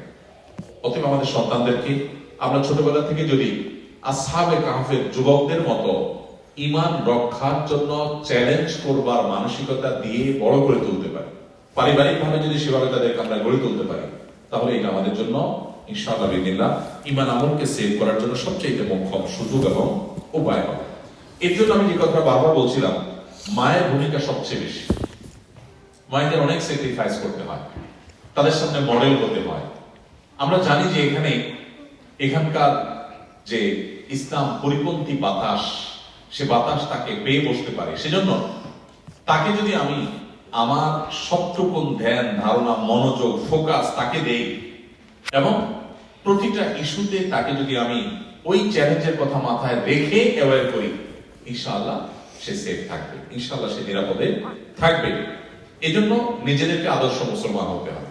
অনেক বাবা মা আছেন নিজে সারাদিন মোবাইল টিপবেন, কিন্তু বাচ্চা কাচ্চা মোবাইল টিপুক সেটা তিনি চান। বাচ্চা কাচ্চা মোবাইল টিপলে তিনি বলেন যে না, মোবাইল টিপা যায় না। আমি এইখানে এই সিটিতে এমন মায়ের কথা জানি, যেই মা 18 বছর বয়স হওয়ার পরও ছেলে এবং মেয়েকে মোবাইল নির্বিঘ্নে টিপতে দেন না। তাদের মোবাইলে কোনো কাজ থাকলে তারা একেবারে সবার সামনে ড্রয়িং রুমে এসে তারা মোবাইল টিপে, এবং সন্তান সহ মা বাবা সহ আমার সামনে ফেস টু ফেস কথা হয়েছে। অর্থাৎ এমন না যে মা গল্প দিয়ে গেছেন সন্তান জানে না, সন্তানের সামনে মা বলেছেন, সত্তা বলেছেন, হ্যাঁ আমার মা সঠিক বলেছেন, আমাদেরকে এইভাবে এখন তিনি মানুষ করেন। এই জায়গায় আমি এর আগে বিভিন্ন জায়গায় পাবলিক প্রোগ্রাম বলেছি, আপনারা অনেক হয়তো শুনে থাকবেন। আমার 18 বছরের ছেলে, এখনো পর্যন্ত তার কাছে কোনো মোবাইল ফোন নেই। গত বছর তার পরীক্ষা দেওয়ার সময় তাকে একটা বাটন ফোন দেওয়া হয়েছে, সেটা সে বাইরে গেলে সাথে নিয়ে যায়, এর বাইরে তার কাছে কোনো ফোন। এবং এটা কিন্তু বাই ফোর্স করি নাই আমরা। আমার সন্তানকে যদি আমি মোবাইল ঠেলেও দেই এখন, সে নিবে না, সে বলবো আমার মোবাইলে তো কাজ নাই, আর মোবাইল এখন আমি কন্ট্রোল করার মতো সেই পাওয়ার আমার এখন তৈরি হয়নি, আমি এখন মোবাইল দরকার নেই, এই পারপাসটা আমি অন্যভাবে সলভ করতে পারি। পিসি দরকার আছে তো পিসি আছে, বাসায় কম্পিউটারে কাজ করো, তোমার দরকার আছে সার্চ করো, কিন্তু সেটা এমন ভাবে আছে যে তার জন্য হেল্পফুল। সে নিজে শয়তান একান্তে তাকে যে বিভ্রান্ত করবে সে স্কোপ পাচ্ছে না। কিন্তু এটা তাকে অ্যাওয়্যার করে নেওয়া হয়েছে যে বাবা আমার নিজের মোবাইলে সোশ্যাল মিডিয়ার অ্যাপ নাই, আমি ফেসবুক ইউটিউবের অ্যাপ আমি ব্রাউজ করি না, আমার কম্পিউটারে ফেসবুক ইউটিউবের নিউজ ফিড ব্লক করা আছে, আমি সময় নষ্ট করছি না, আমার মিসেস সময় নষ্ট করছে না, তোয়াই আমার বাচ্চা করবে। আমাদের বেশিরভাগ বাবা মা আমরা সঠিক প্যারেন্টস হয়ে উঠতে পারি না, যার কারণে সন্তান নষ্ট হওয়ার পরে সন্তানদের দোষ দিই, অথচ আমার নিজের সেখানে অনেক বড় ল্যাকিংস ছিল, অনেক বড় ত্রুটি ছিল। এমনি এমনি আল্লাহ তাআলা আমাদেরকে দোয়া শিখাননি। আমি একটা কথা প্রায় বলি, এই যুগে সামান্য কিছু টাকা নিয়ে কেউ বিজনেস শুরু করে মুহূর্তের মধ্যে বা অল্প কিছু দিনের ব্যবধানে হিউজ টাকা পয়সা করে ফেলেছে, ব্যবসা বহুগুণ বৃদ্ধি করে বিশাল বড় ব্যবসায়ী হয়ে গেছে। এই জিনিসটা যতটা আশ্চর্যের, এই যুগে আল্লাহ কাউকে একটা দুইটা তিনটা চারটা সন্তান দিয়েছেন, এই সন্তানগুলোকে সমাজে যে ঈমান পরিপন্থী কুফুরের শিরকের যে আঁচ, আগুনের আঁচ, এটা থেকে বাঁচিয়ে কোনো বাবা মা তাদেরকে যদি বড় করে তুলতে পারেন, সেটা হবে সবচেয়ে বড় আশ্চর্য। এই যুগে এর চেয়ে বড় আশ্চর্যের আর কোনো বিষয় নাই, এবং এই চেয়ে বড় অ্যাসেটও আর কিছু নেই। অনেক সম্পদ করার চাইতে আমার সন্তানকে আমি সেভ করতে পারলাম, এর চেয়ে বড় নিরাপদ, এর চেয়ে বড় অ্যাচিভমেন্টের আর কোনো কাজ হতে পারে না। এই জন্য এই প্রচেষ্টায় আমাদের সর্বোচ্চ দায়িত্বশীলতার পরিচয় দিতে হবে। আল্লাহ তাআলা আমাদেরকে কোরআনে বারবার করে সন্তান যেন নেককার হয় সে দোয়া শিখিয়েছেন। আজকে যেন কোথাও আমরা যখন ইয়ের কাছে গ্র্যান্ড মুফতির সাথে দেখা করতে গেছি, উনি যখন আমাদের লাঞ্চের দাওয়াত দিয়েছেন, খেতে বসেছি, সেখানে বাংলাদেশে একজন ভাই ওই রেস্টুরেন্টে কাজ করেন, এসে বললেন ভাই আমার ছেলে সব বাচ্চা কাচ্চা হয় আমাকে দোয়া শিখাই দেয়। তো কোরআনে বর্ণিত 3টা দোয়া সন্তান লাভের জন্য, 2জন নবী আল্লাহ তাআলার তারাই দোয়া আল্লাহ নিবেদন করেছেন আল্লাহর কাছে, একজন ইব্রাহিম আলাইহিস সালাম আর একজন যাকারিয়া আলাইহিস সালাম। আমি দোয়া করে তাকে বললাম, আমার মাথায় আসলো হঠাৎ করে যে নবী রাসূলগণ যখন দোয়া করতেন সন্তানের জন্য, তখন দোয়া করতেন কি, রব্বি হাবলি মিনাস সালিহিন। ভাষা লক্ষ্য করুন, রব্বি হাবলি মিনাস সালিহিন, আল্লাহ আমাকে এমন সন্তান দান করুন যে সন্তান নেককার হবে, সৎ হবে, ভালো হবে। আবার কখনো কখনো দোয়া করতেন রব্বি হাবলি মিন লাদুনকা যুররিয়াতান তাইয়্যিবা ইন্নাকা সামিউদ দুআ, আল্লাহ আপনি আমাকে নেক এবং পবিত্র সন্তান দেন। আরেকটা দোয়া আছে রব্বি লা তাযারনি ফারদা ওয়া আনতা খায়রুল ওয়ারিসিন। এই সব দোয়াগুলো অ্যানালাইসিস করলে দেখা যায় সব নবী রাসূলগণ দোয়ার সময় আল্লাহর কাছে অবশ্যই বলতেন আল্লাহ আপনি আমাকে ভালো এবং নেক সন্তান দেন। দেখুন আমরা দোয়া করতে কি বলি, যার শুধু ছেলে হয় সে বলে আল্লাহ একটা মেয়ে দেন, আর যার শুধু মেয়ে হয় সে বলে আল্লাহ একটা ছেলে দেন। মানে আমাদের কাছে ইস্যু হলো ছেলে বা মেয়ে, আর যাকে আল্লাহ তাআলা দুইটাই দিয়েছেন, কম্বাইন্ড আছে তার ফ্যামিলিতে, সে আল্লাহর কাছে দোয়া করে, আল্লাহ এই ছেলে যেন ডাক্তার হয়, ইঞ্জিনিয়ার হয়, ক্যারিয়ারিস্টিক হয়। আল্লাহ আমি নিজে তো টাকার মেশিন, আমার পোলাটাও যেন আরেকটা মেশিন হয়, জুনিয়র টাকার মেশিন যেন হয়। এখন সেই মা বাবা পাওয়া যায় না যে মা বাবা বলবে আমার সন্তান নেই। আমি আমার কথা বিভিন্ন জায়গায় খুব প্রাউড করে বলি, আলহামদুলিল্লাহ আমার ছেলে মেয়েকে বলা আছে, বাবা তোমার পরীক্ষা অনেক ভালো রেজাল্ট করতে হবে, এমন কোনো বাধ্যবাধকতা নেই, তুমি পড়াশোনা ঠিক মতো করবা, এটাই তোমার প্রতি আমাদের চাহিদা, চাওয়া। এরপর রেজাল্ট যদি খারাপও হয় আমরা খুব ভালো করে রান্না করে বাসায় খাবো, কোনো টেনশন নিবা না। আমার ছেলে পরীক্ষা হল থেকে আসার পর তার মাকে বলে যে আমার পাশের ছেলেরা ওদেরকে যেন খাতা দেখায়, এই জন্য আমার টিচাররা বলে দেয়, ও তো স্কুলে যায় না, শুধু পরীক্ষা দেয়, হোম স্কুলিং করে। তো টিচাররা যারা চিনে তারা বলে যে বাবা তুমি কিন্তু তোমার সহপাঠীদেরকে খাতা দেখাও, ওরা কিন্তু সারা বছর স্কুলে পড়ছে। এখন খাতা দেখানোটা যে একটা অনৈতিক কাজ, আমি নিজের খাতা আরেকজনকে দেখাও মানে হলো তার নকলে আমি হেল্প করবো, এটা অন্যায় কাজ, শিক্ষক শিখাই দিচ্ছে। কিন্তু সন্তান সেটা করতে রাজি না, এবং এর জন্য ওস্তাদের টিচারের বকা শুনে কিন্তু তারপর সেটা করে না। এই জিনিসগুলো আমাদের সন্তানদের মধ্যে ছোটবেলা থেকে আমরা দিতে পারি, এবং এটার জন্য ফ্যামিলিতে যে চর্চা দরকার হয়, সবাই একমুখী হওয়া, এটাকে আমরা অনেকেই এটার গুরুত্বটা আমরা অনেকে বুঝি না। আমরা বুঝি হলো পার্থিব শুধুমাত্র তারা টাকা পয়সার মেশিন হবে, ক্যারিয়ারিস্টিক হবে, এই জিনিসগুলোকে আমরা খুব ভালো করে বুঝি। সেই জন্য আমি আপনাদের দ্বিতীয়ত যে জিনিসটা বলেছি সেটা হলো যে নিজেরা আদর্শ মুসলিম হওয়া, মায়েরা বিশেষভাবে কেয়ার করা, প্রতিটা বিষয়কে এই সমাজের চ্যালেঞ্জগুলো মাথায় রেখে তাদের মধ্যে দেওয়া। এভাবে যদি সন্তানকে গড়ে তুলতে পারেন তাহলে এই সন্তান আপনার সবচেয়ে বেশি চক্ষু শীতলকারী হবে, আপনার অন্তর জুড়াবে। আপনার সন্তান অনেক বড় জায়গায় চলে গেলে, তার ক্যারিয়ারের অনেক উপর চলে গেলে যতটা আপনি খুশি হবেন তার চেয়ে বেশি খুশি হতে পারবেন সন্তানটা যদি আপনার নেক হয়, আপনার যদি অনুগত হয়, আপনার যদি ভালো মুসলিম হয়ে সে বেড়ে ওঠে। অতএব সেই চেষ্টা আমরা করবো ইনশাআল্লাহ। আমি এই ধরনের প্রতিকূল পরিবেশে থাকা অনেক ভাই বোনকে ব্যক্তিগতভাবে চিনি। ইউএসএ তে আমার এক বড় বোন আছেন, আপনারা অনেকেই হয়তো অনলাইনে ওনাকে কানেক্টেড থাকতে পারেন, বিশেষ করে বোনরা অনেক গ্রুপে কানেক্টেড থাকতে পারেন। সেলিনা নাম ওনার, ন্যান্সি। এই ভদ্র মহিলার সাথে আমার পরিচয়, বোন বলতে আমার কোনো রক্ত সম্পর্কীয় বোন না, ওনার বয়স আমার মায়ের কাছাকাছি, এত সিনিয়র। তো ওনার উনি আমেরিকাতে থাকেন এবং ওনার সাথে পরিচয় আমার, আমি যখন সৌদিতে থাকি তখন, অর্থাৎ আজ থেকে প্রায় 10-12 বছর আগে। তো শুধুমাত্র হোয়াটসঅ্যাপেই যোগাযোগ, তিনি দাওয়াতি কাজ করেন, তার দাওয়াতি কাজে যতটুকু সম্ভব আমরা হেল্প করি। আমাদের আসুন্নাহ ফাউন্ডেশনের আজীবন সদস্য আছে, আপনারা জানেন, যারা 1 লক্ষ টাকা দেয় এককালীন, তাদেরকে আমরা আজীবন সদস্য করে নেই বিশেষ কিছু কন্ডিশনের সাপেক্ষে। তো এই ভদ্র মহিলা উনি আমাদের সদস্য বানিয়েছেন একা 100 জনকে, 100 জন মানুষকে সদস্য বানিয়েছেন। এবং উনি যেহেতু একজন মহিলা, তাহলে অন্য মহিলাদেরকে বানাইছেন, উনি তার পুরুষদের সাথে আলাপ করার সুযোগ পাননি।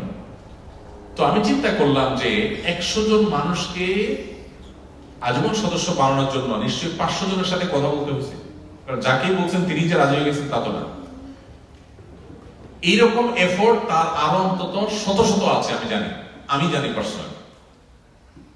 তার ছেলে মেয়ে, তার মেয়ের ঘরের নাতিপুতি, ছেলে ঘরের নাতিপুতি, তাদের যে দিনদারিতা, ইভেন তার যে আত্মীয় স্বজনের সার্কেল আছে, আমি সবগুলোকেই চিনি, পার্সোনালি চিনি। তাদের যে দিনদারিতা আমি দেখি, চিন্তা করি বাংলাদেশ কেন, মুসলিম প্রধান দেশে থেকেও অনেক মেয়েরা, অনেক ছেলেরা এর ধারে কাছেও যেতে পারে। এই জন্য ভাইরা আমার, এই প্রতিকূল পরিবেশে থেকে আপনারা এমন ভবিষ্যতের ফাউন্ডেশন গড়ে দিতে পারেন যে আজ থেকে 50 বছর, 100 বছর পর এখানে ইসলামের চর্চা অত্যন্ত বলিষ্ঠভাবে হবে, তখন হয়তো আপনি দুনিয়াতে থাকবেন না। অতএব সেই চিন্তা মাথায় রেখে যদি নিজেদেরকে এবং নিজেদের ফ্যামিলিকে গড়ে তোলেন, তাহলে এটা হবে আপনার জন্য সবচেয়ে বড় অর্জনের বিষয়। আমি কিছু কিছু ভাই ব্রাদারকে দেখি যে নিজের সন্তানকে ইমানের পরিচয়, মুসলিমের আইডেন্টিটি ঠিক রাখবার জন্য তার সন্তানকে স্কুল কলেজের বা ইউনিভার্সিটিতে ভালো ইউনিভার্সিটিতে চান্স পাবে, সেটার চাইতে তারা সন্তানকে হাফেজ বানানো, আলেম বানানোর জন্য বেশি গুরুত্ব আরোপ করে। এখানকার প্রচলিত আইন অনুযায়ী সন্তান পড়ালেখা চালাতেই হবে, সেই হিসাবে সে পড়ালেখা চালায়, কিন্তু তাদের ফোকাস থাকে অন্যদিকে। এটা হলো নিজেদেরকে টিকিয়ে রাখার জন্য স্যাক্রিফাইস। সবাই যখন সবচেয়ে ভালো ইউনিভার্সিটিতে চান্স পাক, সবচেয়ে বড়, আমার গলা বড় হোক, আমার গল্প বড় করে দিতে পারি, আমার মুখটা উঁচু হোক, এটা যখন সবাই চায়, এর বিপরীতে অনেক মা বাবা চান যে তুলনামূলক কোন কলেজে, কোন ইউনিভার্সিটিতে, কোন স্কুলে গেলে আমার সন্তানের ইমানটা সেফ থাকবে, আমি সেই চেষ্টাটা করব। চেষ্টা যদি আপনি ত্রুটি না করেন, ইনশাআল্লাহ আল্লাহর কাছে আপনি দায়ী থাকবেন না। চেষ্টাটা করতে হবে প্রপারলি। আল্লাহ আমাদের সবাইকে সে তৌফিক দান করুন। আমাদের অনেকের বাসায় প্র্যাকটিস নাই। আপনাদের গ্রুপের নাম হলো ফজর গ্রুপ। আমি এত খুশি হয়েছি, এবং অস্ট্রেলিয়াতে দাওয়াতি কাজের জন্য আমাকে এখানকার প্রমিনেন্ট বিভিন্ন সার্কেল থেকে, সেক্টর থেকে আমাকে বারবার ইনভাইটেশন জানানো হয়েছে, ইনভাইটেশন পাঠানো হয়েছে। ইনভাইটেশন লেটার আপনাদের এখানে আসার 1 মাস আগেও আমাকে অফিসিয়াল ইনভাইটেশন লেটার অনেক পাওয়ারফুল অর্গানাইজেশন থেকে গেছে, বাট আমি সবগুলোকে ইগনোর করেছি। কিন্তু যখন শুনলাম আপনাদের গ্রুপের নাম ফজর গ্রুপ, আমার কাছে বড় পছন্দ হয়ে গেল। যে লোকগুলো ফজর নামাজকে মেনটেন করে এবং এটা মেনটেন করার জন্য আমাদের গ্রুপ খুলে বসেছে, নিশ্চয়ই তারা দিনকে খুব সিরিয়াসলি মানার জন্য সচেষ্ট। তো আমি আশা করব এটা আমাদের ব্যক্তিগত আমলে, আচরণের জন্য ফুটে ওঠে। অনেকে আছেন যে ফজর নামাজ পড়েন ঠিক আছে, জোহর নামাজ পড়েন ঠিক আছে, নামাজ পড়েন ঠিক আছে, বাসায় হালাল হারামের তোয়াক্কা ততটা করেন। হালাল হারামের তোয়াক্কা করতে আমরা বিদেশে যারা থাকি, বাইরে যারা থাকি, আমরা অনেকে মনে করি পর্ক না খাওয়া আর মদ না খাওয়া, এটাই হলো হালাল উপার্জনের সংজ্ঞা। হালাল কিন্তু শুধুমাত্র এর মধ্যে, হালাল হারাম কিন্তু শুধু এর মধ্যে সীমাবদ্ধ না, হালাল হারামের বিষয়টা আরো ব্যাপক। আপনি কোথাও জব করছেন, সেখানে জবের সময় ফাঁকি দিয়ে আপনি কিছু করছেন, সেটাও আপনার জন্য হারাম, ওই বেতনটা আপনার জন্য হারাম। এরকম বহু হারাম হয়। আমরা কেউ কারো গীবত শিকায়ত করছি সোসাইটিতে, আমাদেরই বন্ধু বান্ধব কারো পিছনে সমালোচনা করছি, গীবত করছি, এটা হালাল না হারাম? হারাম। এরকম বহু হারামে আমরা লিপ্ত হচ্ছি।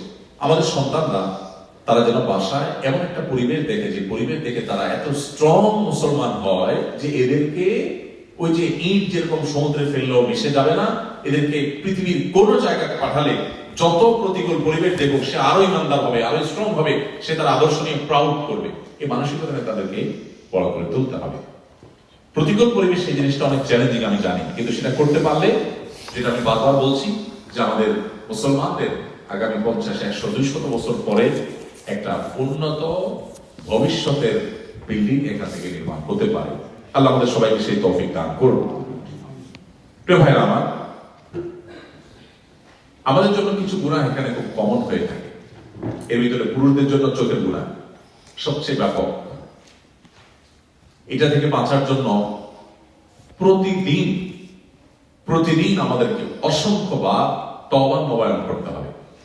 যখনই আমার চোখের এরিয়াতে হারাম কিছু এসে যায়, আল্লাহর কাছে চোখের পানি ফেলে মাপ চাওয়া, তওবা করা, আস্তাগফিরুল্লাহ ওয়া আতুবু ইলাইহি পড়া, এবং এরপর নিজেকে ভৎসনা করা যে আমি কেন গুনাহ করলাম। এরপর আমি আরো সতর্ক হয়ে যাব। বাসা থেকে যখন বের হব, অফিস থেকে যখন বের হব, বা বাইরে যখন যাব, বা এমন কোন জায়গায় যাব যেখানে আমার চোখের গুনাহ হওয়ার বহু আশঙ্কা আছে, বাইরে হওয়ার আগে থেকে নিজের সাথে একটা বোঝাপড়া করে নেওয়া যে আমি বাইরে যাচ্ছি, এখন কিন্তু আমার সামনে চোখের গুনাহ করার বহু হাতছানি আসবে, কিন্তু আমি আল্লাহ তাআলাকে দেখছি, আল্লাহ দেখছেন আমাকে, সো আমি আমার নিজেকে সংযত করবো। এই নিয়ত করে যখন আপনি বের হবেন, দেখবেন আপনার 50% চোখের গুনাহ থেকে বাঁচাটা ইজি হয়ে গেছে।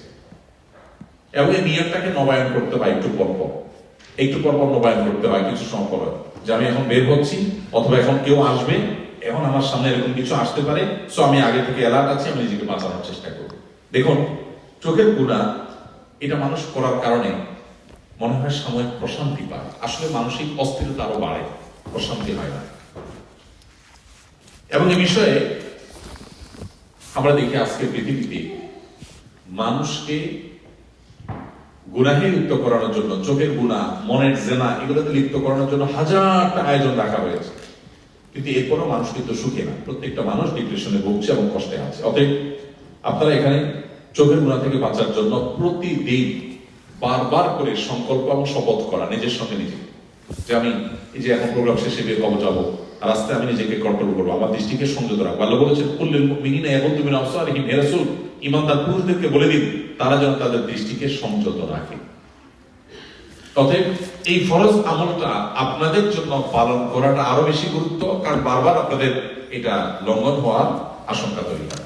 নাম্বার 2, যেটা আমি আগে বলেছিলাম, প্রচুর পরিমাণ মিউজিকের ব্যবহার হয়ে থাকে এখানে, শুধু এখানে না, ওটা পৃথিবীতে। আপনি দেখবেন কোরআন যেটাকে নিষেধ করেছে ওইটাকে অনেক অ্যাগ্রেসিভলি পুশ করার চেষ্টা করা হয়। ভিতরে মিউজিক এত কিছু থাকতে নিরিবিলি একটা পরিবেশ, সবাই হয়তো কোন রেস্টুরেন্টে খাবার খাচ্ছে, শান্ত পরিবেশ, সেখানে মিউজিক বাজতে হবে, সব জায়গাতে বাজতে হবে।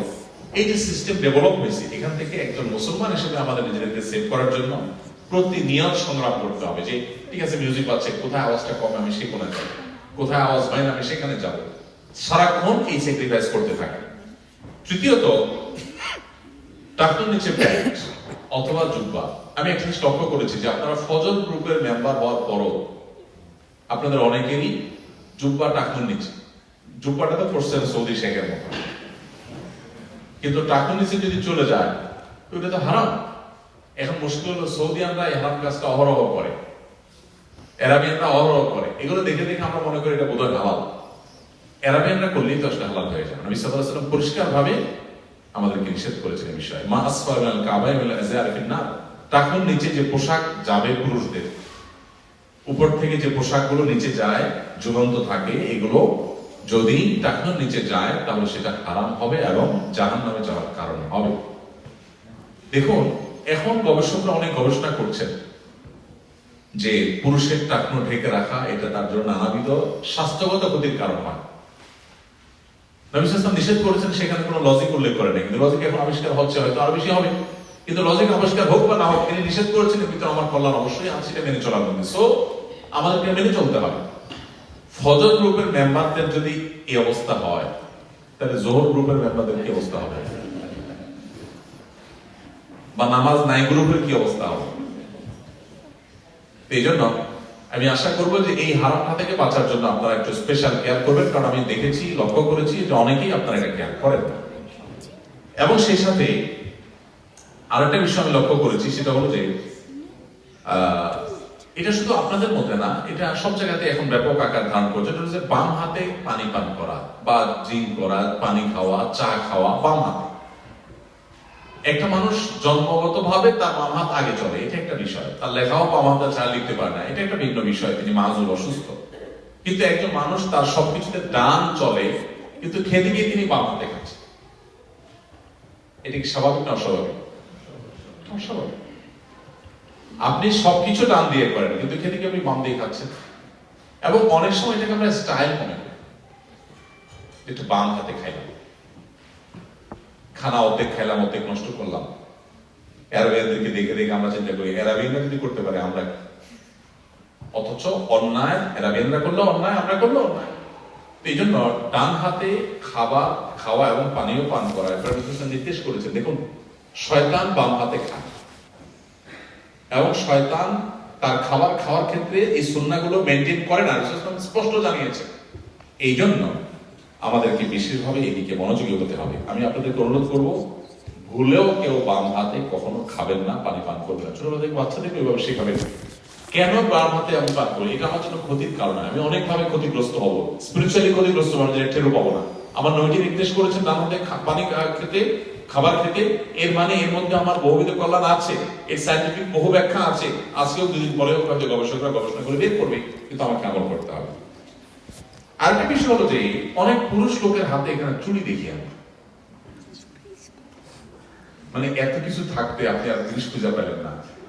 আপনি আপনার বউয়ের জিনিস টানাটানি করতেছেন, আপনি আপনার মা বোনের জিনিস টানাটানি করতেছেন, এটা কোনো ভালো নেচার না তো ভাই। কেন আপনি চুড়ি টানবেন? হিন্দুরা তারা হাতে তাগি পরে, ওইটা দেখে অনেক মুসলমানের ছেলেরা এগুলো পরে। জিদ্দা এয়ারপোর্টে কিছু ছেলে পেলে আসছে, ছবি তুলবে আমার সাথে, দেখি যে হাতে এগুলো, বললাম এগুলো খুলে আসো, তারপর ছবি তুলবো। পরে বললাম যে বেটা, তুমি তো মুসলমানের সন্তান, তোমার একটা আলাদা আইডেন্টিটি আছে, এই হিন্দুরা করে, তুমি তাদের দেখে দেখে তুমি করছো। তো এটা আমাদের জন্য জায়েজ নেই, এটা কিন্তু গুনাহ। আমরা অনেকে জানি না। অনেক ভাইরা আছেন ৫ ওয়াক্ত নামাজ পড়েন, আমি লক্ষ্য করি, কিন্তু হাতে চুড়ি আছে। নবী করিম সাল্লাল্লাহু আলাইহি ওয়াসাল্লাম বলেছেন, লাআনাল্লাহুল মুতাশাব্বিহিনা মিনান নিসাই বিল রিজাল ওয়া লাআনাল্লাহু আল মুতাশাব্বিহাত মিনান নিসাই বিল রিজাল ওয়া লাআনাল্লাহুল মুতাশাব্বিহিনা মিনান রিজাল বিল নিসা। যে মেয়েরা পুরুষের বেশ ধারণ করে আর যে পুরুষরা মেয়েদের বেশ ধারণ করে, উভয় প্রতি আল্লাহ তাআলা লানত বর্ষিত হয়। এখন পৃথিবীতে দেখবেন ছেলে আর মেয়েদের মধ্যে পোশাক আশাকে, তারপর অন্যান্য বেশভূষায়, সবকিছুতে সকল ভেদাভেদের প্রাচীর তুলে দেওয়ার চেষ্টা চলছে। এটা মানব সভ্যতার জন্য কতটা হুমকি। যে দেশগুলো এগুলো করছে, ওই দেশগুলোর সোসাইটির দিকে তাকালে আপনি বুঝতে পারবেন এখন তারা মাইগ্রেন্ট টানার জন্য, দেশ বাঁচাবার জন্য রিফিউজি এনে এনে দেশ চালাইতে হচ্ছে। জার্মানিকে দেখবেন হিউজ আপনার সিরিয়ান রিফিউজিকে তারা ঢুকতে দিচ্ছে। কেন ঢুকতে দিচ্ছে? মানবিক কারণে না, তাদের মানুষ দরকার সেজন্য। অস্ট্রেলিয়া থেকে আমাদের দেশ থেকে স্টুডেন্টদের আসার হার আমি সেদিন দেখছিলাম অনলাইনে 95% বেশি ভিসা ইস্যুর হার। মানে মোটামুটি যোগ্য ছেলে দাঁড়ালেই সাথে সাথে ইস্যু হয়ে যাচ্ছে। কেন? তাদের মানুষ দরকার। তো যারা নারী এবং পুরুষ আল্লাহ তাআলা যে আলাদা বৈশিষ্ট্য দিয়ে সৃষ্টি করেছেন, কোন নারী যদি পুরুষ হতে চান এটা নারীর জন্য অপমানের। কেন অপমানের? কারণ নারী হিসাবে তিনি নিজেকে অসম্মানিত বোধ করছে যে নারী কিন্তু আমি ছোট, আমি বড় হইতে হলে পুরুষের মতো পোশাক আশাক করলে বোধহয় বড় হয়ে যাবে, তার জন্য অপমান। প্রত্যেকের যা যা বৈশিষ্ট্য মেনটেন করে চলা যাবে। এই জন্য পুরুষ যদি আপনার চুরি পরে, এটা তার নারী সাজার নামান্তর, এটা শরীয়ত অ্যালাউ করে না। ঠিক একইভাবে পোশাক আশাকে আমাদের অনেক বোনরাও আছেন যা শরীয়ত পরিপূর্ণভাবে পালন করছেন বা মানছেন না। অতএব সবাইকে আমি অনুরোধ করব যে একজন মুসলমান হিসেবে আদর্শ মুসলমান হওয়ার চেষ্টা আমরা করবো ইনশাআল্লাহ। আমরা নিজেরা মডেল এবং আদর্শ মুসলমান যদি হতে পারি, আমাদের সন্তানদের ঈমান আমল সেফ হবে, আমাদের নিজেদের ঈমান আমল সেফ হবে ইনশাআল্লাহ তাআলা। সেই সাথে আমাদের ভবিষ্যৎ বংশধর আমাদের সন্তানদেরকে এখানে ইসলাম প্রচারক এবং দায়ী হিসেবে গড়ে তোলার জন্য যদি আমরা শপথ করি, আমরা যদি সংকল্প করি, তাহলে এটা কঠিন হতে পারে, অসম্ভব নয়। এবং অনেক ভাইয়েরা, অনেক বোনেরা এই অসম্ভব বা এই কঠিন বিষয়টাকে তারা সম্ভব করে দেখিয়েছেন। বোঝা গেল শুধু আমাদের মানসিকতার পরিবর্তন করা দরকার। আমাদের সামাজিক অবস্থানের চাইতে আমাদের আইডেন্টিটি রক্ষাটা অনেক বেশি গুরুত্বপূর্ণ। আমি বারবার যে কথাটি বলছি, যে চেইন আপনার পর্যন্ত এসেছে সেই চেইনকে আপনি কাট করে দিয়ে যাবেন না।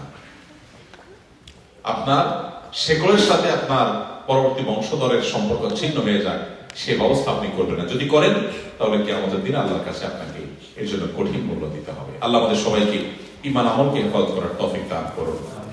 আমাদের ফ্যামিলির এবং পরিবারের সব সন্তানদের ঈমান আমল হেফাজত করার তৌফিক দান করুন। আপনাদের ফজর গ্রুপের আরেকটা নাম আমি জানতে পারলাম যে আপনারা নাকি খাওয়া খাওয়ার গ্রুপ, প্রচুর নাকি খাওয়া দাওয়া করা হয় আপনাদের গ্রুপে। হ্যাঁ, খাই খাই গ্রুপ। আচ্ছা, খাই খাই গ্রুপটা একটু অড শোনা যায়, মানে খাওয়ানো গ্রুপ বা খানেওয়ালা গ্রুপ। এটা ভালো। প্রবাস জীবনে আমি 10 বছর প্রবাসে ছিলাম, আমার ফ্যামিলি সহ। প্রবাস জীবনে এই সার্কেল মেনটেনটা অনেক গুরুত্বপূর্ণ, আমি এটাকে অ্যাপ্রিসিয়েট করি, এটা দরকার আছে। কিন্তু এটা সীমার চাইতে বেশি যেন হয়ে না যায়। গতকালকে আমরা সেন্ট ম্যারেজ মসজিদে আলোচনা প্রসঙ্গে বলছিলাম যে আমাদের বাংলাদেশি মানুষদের মধ্যে ভাবসাব জাহির করার প্রবণতা এত বেশি যে এটা রান্না করার ক্ষেত্রে একটু বেশিই হয়। কোন ভাবি 10 পদ করেছেন তো পরের ভাবি 12 পদ না করলে তার ইজ্জত থাকে না। কোন ভাবি 12 পদ করেছেন তো অপর ভাবি 15 পদ না করলে তার ইজ্জত থাকে না। আর 15 পদ করার পর আবারও ভাব নেয়, রান্না করছে 15 পদ, এরপর আবার ভাব নেয়। কি বলে ভাব নেয়? ওই যে কালকে আমি বলছিলাম, কি বলে যে আসলে আজকে শরীরটা আমার ভালো ছিল না, বাজারে যেতে পারি নাই, হাঁসের মাংসটা বাদ পড়ে গেছে। এর মানে হলো, হে মেহমান, তুমি কি মনে করছো মিয়া 15 পদ দিয়ে খাচ্ছ? তুমি মনে করছো আমি শুধু 15 পদ খাওয়াইতে পারি? আমি 16 নম্বর পদও পারতাম, বাট আমার শরীর খারাপ ছিল দিকে পারলাম না। Mind it. এটা একজনের ভাবসাব জাহির করা।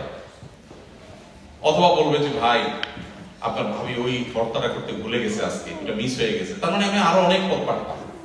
এগুলো অহংকার। আসলে মেহমানদারি ভালো, কিন্তু মেহমানদারিতে লৌকিকতা ভালো না। এই লৌকিকতাটা আমরা অনেক বেশি করি। আমাদের অনেক বোনরা আছেন ভালো করে নামাজ পড়ার সময় পান না, বাচ্চাদের সময় দেওয়ার সুযোগ পান না, কিন্তু যদি বলা হয় মেহমান আসবে তো উনি 20 পদের নিচে করেন। আমি দুবাইতে আমাদের এক বন্ধু আছে, তার বাসায় একবার গেছি, 70 না 80 পথ করছে একা মহিলা। আমি ওই বাসায় বসে তারে তওবা পড়াইছি, স্বামী স্ত্রী দুটোটাকে, যে তওবা পড়ো ভাই, জীবনের তরে যদি এই কামার করছো। তো পরে আমি খবর নিয়েছি যে আলহামদুলিল্লাহ অভ্যাস নাকি কমে গেছে। পুরান ঢাকায় মানুষদের অভ্যাসই হলো অনেক বেশি খাওয়ানো টাওয়ানো। তো যাই হোক, আমরা সার্কেল মেনটেন করবো অবশ্যই, এটা আমাদের সন্তানদের জন্য খুবই গুরুত্বপূর্ণ, কিন্তু এটাতে যেন আমাদের মাত্রাতিরিক্ত না হয়, সীমা যেন ছাড়িয়ে না যায়। আল্লাহ আমাদেরকে তৌফিক দান করুন। চলো ছোট ছোট করে কিছু প্রশ্ন আমরা দিয়ে দিই, প্রশ্ন উত্তর দিয়ে দিই। সেই সাথে আপনাদেরকে আমি বিশেষভাবে কনগ্রাচুলেশন জানাই যে আপনারা ফজর গ্রুপের নামে সমবেত হয়েছেন। আমি আশা করবো এটাকে আপনারা আরো শক্তভাবে ধরে রাখবেন। বোনরা অনেকে পরিপূর্ণ পর্দা করেন না, পরিপূর্ণ পর্দা করার জন্য আপনারা সচেষ্ট থাকবেন। এটা আমাদের আইডেন্টিটি, এটাতে হীনমন্যতায় ভুগবেন না। নামাজের সময় হবে, ঘাস পেয়েছেন, গাড়ি থেকে পানি বোতল দিয়ে পানি করে উজু করে দাঁড়িয়ে যাবেন কেবলার দিকে ফিরে নামাজ পড়ার জন্য। কখনো হীনমন্যতায় ভুগবেন না। এই বিষয়গুলো আমাদের খুব খেয়াল রাখতে হবে ইনশাআল্লাহ। আচ্ছা, প্রশ্ন হলো, পরিবারে কেউ যদি নামাজ না পড়ে বা পর্দা না করে, পরিবারের প্রধান হিসাবে আপনি কত দূর যেতে পারেন, কি কি ব্যবস্থা নিতে পারেন? এটা তো ডিপেন্ড করে যে পরিবেশ পরিস্থিতি কতটা আছে না আছে সেটার উপরে। একজন পরিবারের কর্তা হিসাবে আপনার সর্বশেষ শক্তি দিয়ে, শক্তি বলতে গায়ের জোরই সবসময় শক্তি হয় না, আপনার সর্বশেষ সামর্থ্য দিয়ে আপনাকে চেষ্টা করতে হবে আপনার ফ্যামিলি জাহান্নাম থেকে যেন বাঁচে, সেই চেষ্টা আপনি করবেন। সেই চেষ্টাটা করার মতো করবেন। ছেলেকে ডাক দিলেন, বাবা নামাজ পড়তে চলো, এটা বলে চলে গেলেন, এটা তো তাকে জাহান্নাম থেকে বাঁচাবার মতো ডাক হলো না। আগুন জ্বললে সেখান থেকে আপনি সন্তানকে ডাক বের করার জন্য কিভাবে ডাকবেন? অতএব নামাজের জন্য সেরকম সিরিয়াসনেস থাকলে আল্লাহর কাছে দায় মুক্ত আপনি হবেন। যোহর এবং আসরের জামাতে সূরা ফাতিহা এবং অন্য সূরা কি পড়তে হবে?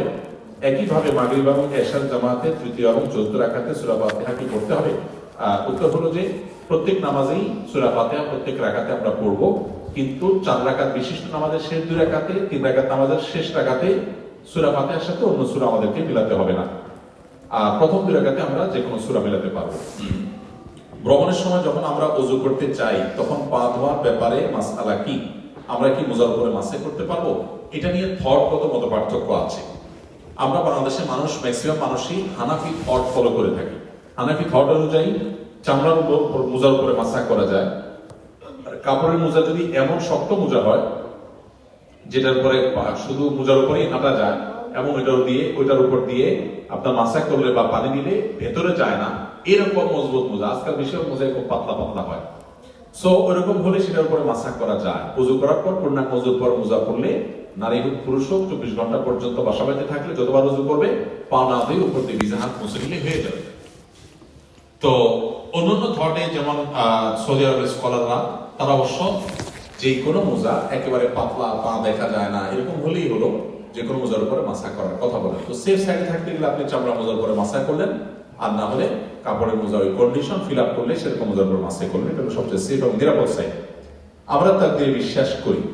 অনেক চেষ্টার পরও যখন কোনো কিছু পাওয়া না যায়, তখন আমি কি মেনে নিব যে এটা তাকদীরে নাই, নাকি চেষ্টা চালিয়ে যাব? কখন বুঝবো যে চেষ্টা থামানো দরকার?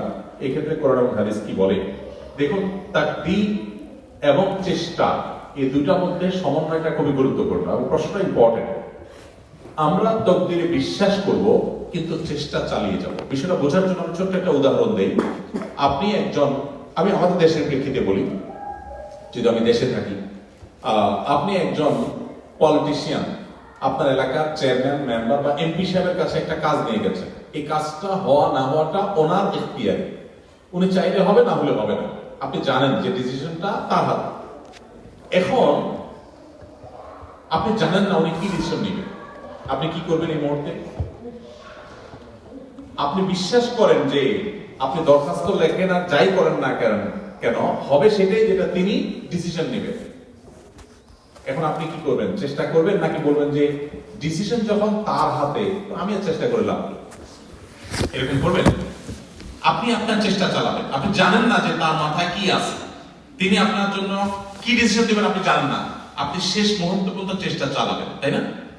চেষ্টা চালিয়ে যখন হবে না, তখন আপনি বুঝবেন যে সামহাও আমি তাকে কনভিন্স করতে পারি না বা তিনি ডিসিশন পজিটিভ দেন নাই।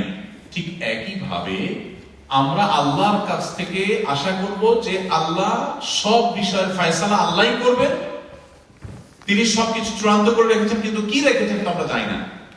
যেহেতু আমি জানি না, অতএব আমি আমার চেষ্টা চালাতে থাকি। এখন কথা হলো আপনি কখন থামবেন? আপনাকে থামতে বলা হয়নি, আপনি শেষ মুহূর্ত পর্যন্ত চেষ্টা করে যাবেন। বিশ্বাস এক জিনিস আর চেষ্টা আরেক জিনিস।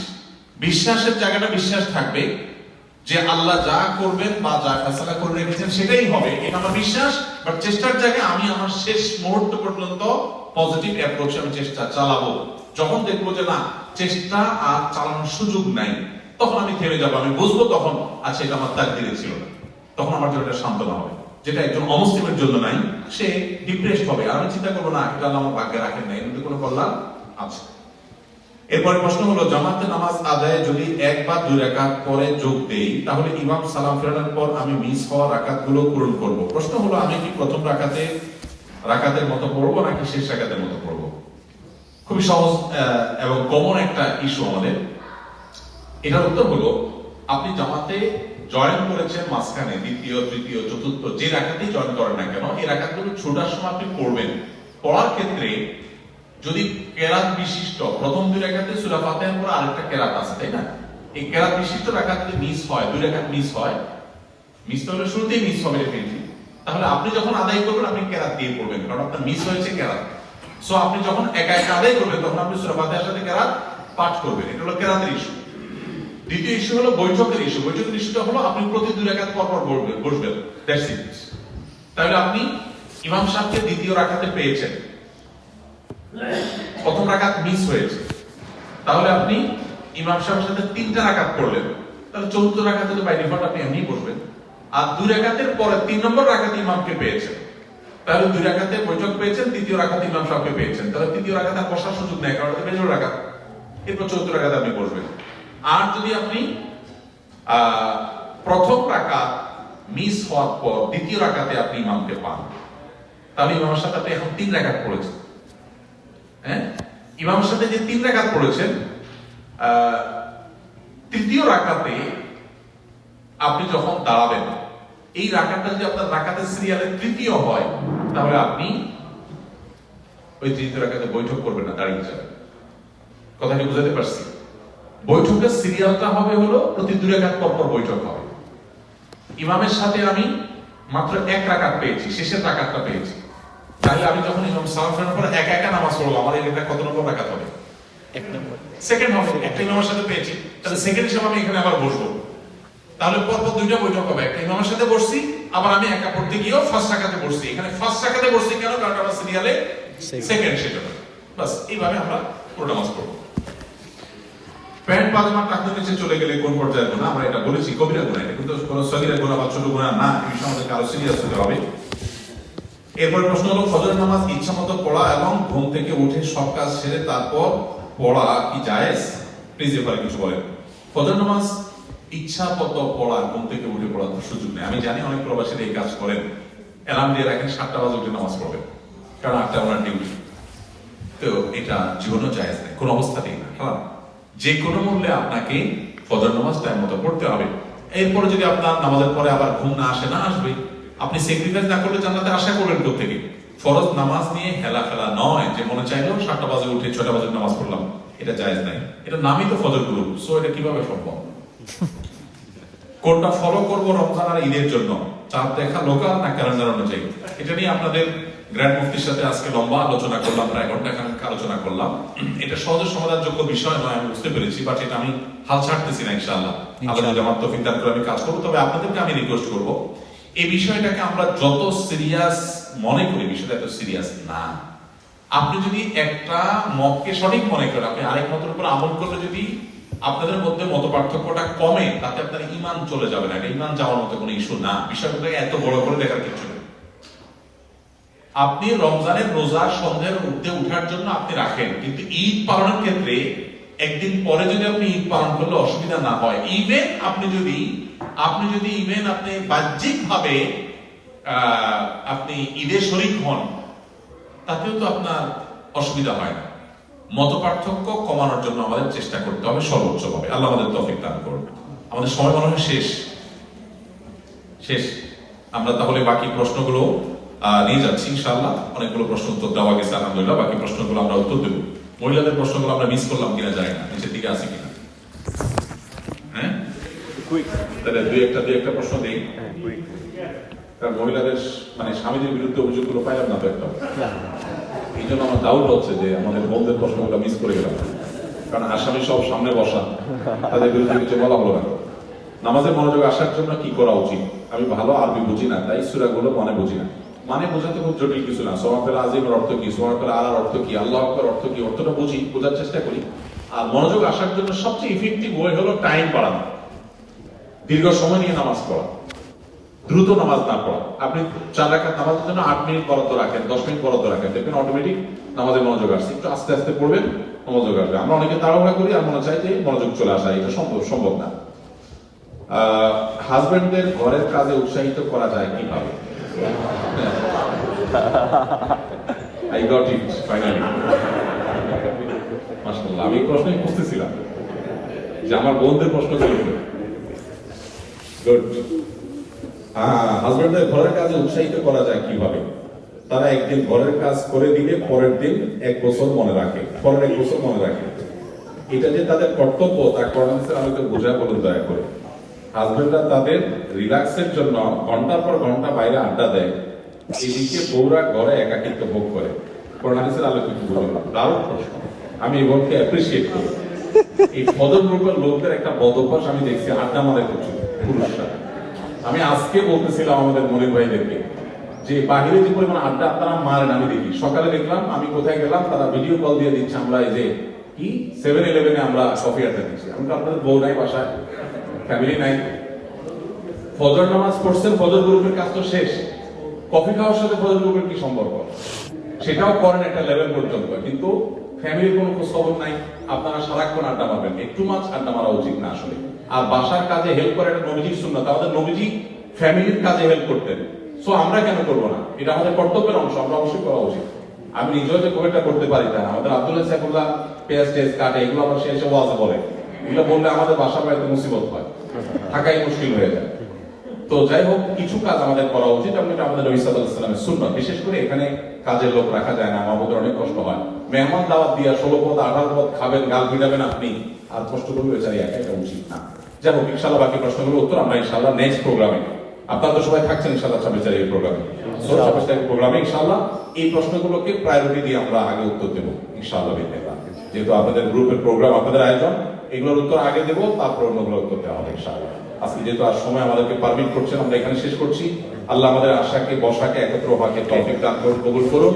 আল্লাহ আমাদের সবাইকে ঈমান এবং আমলের সাথে টিকে থাকার তৌফিক দান করুন, আমাদের সবাইকে ভালো মুসলমান হওয়ার তৌফিক দান করুন।